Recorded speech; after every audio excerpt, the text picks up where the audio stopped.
In this video, I'm going to go over the 3 most common self-sabotage patterns and how to finally overcome them. I was the queen of self-sabotage, and I did every single one of these things I'm going to talk about in this video. Once you see these 3 ways that you self-sabotage in a new light, you can finally start making changes and get out of your own way. What we call self-sabotage is normally not self-sabotage at all. Your body and your nervous system are like a smoke detector that are going off while you are cooking a steak. It's really trying to help. It's trying to give you useful information, but unfortunately, it is reading normal life like a threat. So what do? You pull back, you overthink, you check out, and then you call it self-sabotage. So let's talk about the 3 most common self-sabotage patterns and how to end them for good. Number 1, you numb out when things start to go well. So let me paint the picture. Everything's fine. It's going well, even great. And suddenly, before you even realize it, you're zoning out, you're picking a fight, or you're over-scrolling. And it's almost like the calm feeling feels unfamiliar, almost suspicious. When you've lived in chaos for so long, your body and brain don't really know how to work without it. Peace feels boring. Or even worse than that, it feels like the calm before the storm. You're constantly bracing for what's going to come next, feeling like this is too good to be true. This was such a common experience for me while I've built my business. Success or things going well didn't feel familiar to me. It felt very foreign. It felt very suspicious. And I think we normally equate scrolling, zoning out, numbing out with trying to escape something that's bad. But for me, it didn't have anything to do with bad or good. It was more like emotions that felt like a lot for me. So it could be on either side of the scale. Something really great or really awful, I was reacting the same way. I was numbing out. I was retreating. I was bracing. I would numb for despair the same way I would numb for success. So here's what to do instead so you don't fall into that pattern anymore. I want you to notice when things are going well, or even great, and your brain starts searching for a problem. There's a funny meme. The picture says there are no problems, and the 2 options are find problems or create problems.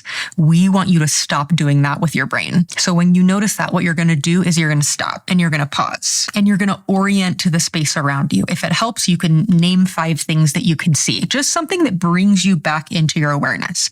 It can also help to kind of put your hand on your heart, connect with yourself, because this is the time when we kind of abandon ourselves and we kind of go off on these rabbit holes and these rampages in other places. This is a time to come back to your current environment and come back to yourself and notice that in this moment, nothing is wrong and that you are safe. You can do this anytime you notice that you're reaching for your phone or you're starting to scan and you're beginning to pick apart something that is fine. Your body needs proof given to it that calm does not mean impending danger. Number 2 is that you overplan instead of ever getting started. And when you don't feel safe to fail, you will plan forever. But it's actually just avoidance. You will research, you will organize, you will make lists, and this is going to feel incredibly productive for you, but it's just actually avoidance. I did this in the most extreme way when it came to healing my nervous system. I learned everything. I read every book. I learned from every coach. I made plans. And what was funny was that every day the plan changed. Every day the focus changed. Every day things were changing.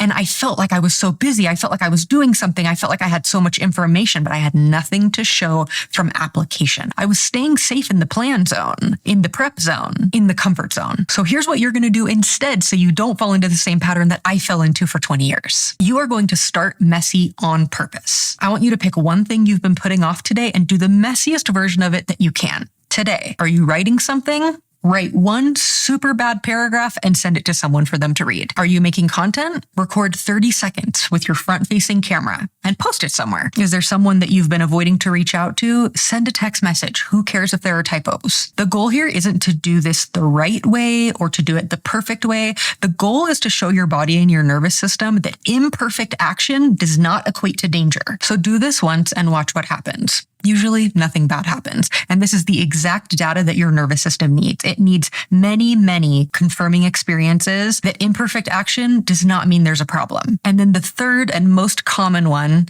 is you criticize yourself before anyone else gets a chance to. Your hyper-independence and self-criticism are old protection patterns. So if you point your flaws out first, nobody else will be able to hurt you with them. I discovered at a week-long advanced meditation retreat that I had a very harsh inner critic. Spending 35 hours in meditation alone with your brain will get you to know yourself pretty quickly. I would find myself in these meditations telling myself, you're messing this up. What a waste. What was even the point of coming here? I realized that I had this very strong critiquing voice, and then I had the urge to judge myself for this judging voice. It was a lot of being in my head and making sure I could hurt myself before I could be disappointed by anyone else. And yes, I did jump into judging myself for this, and then I had to realize that it was just an old protective pattern. I didn't want to be disappointed with my experience at this meditation retreat, so I was disappointing myself in advance. I was saving myself potential hurt by hurting myself first. This is one of the main things we do that gets us in our own way. So here's what you're going to do instead. You're first going to really recognize that this is just a part of you that was keeping you safe. I feel like that helped me to have some empathy and compassion for it, so I could move out of judging myself and move out of shaming myself. This is an exercise I commonly take clients through. I want you to catch the inner commentary and identify exactly what it sounds like. If it helps, go ahead and write it down. I'm so stupid for saying this. Nobody's going to want to hear this. Nobody wants to hear from me. I'm going to mess this up like I always do. I want you to be aware of those thoughts. And once you are, I want you to ask yourself, would I say things like this to somebody that I love? If the answer is no, cross it out. Or stop thinking it and bring up what would you actually say to someone you loved who had the same thoughts, and then read that version out loud. Let your brain and your nervous system hear a different external dialogue to begin rewiring the internal dialogue. You don't have to believe this at all yet. I just want you to practice hearing a different voice. You can try doing this for a week or two and notice how that inner critic, once it is witnessed and once there is a new conversation put into play, watch how it softens and changes. Once you solve for these three main ways that you self-sabotage, your entire life will change. Thanks for watching, and I'll see you on the next video.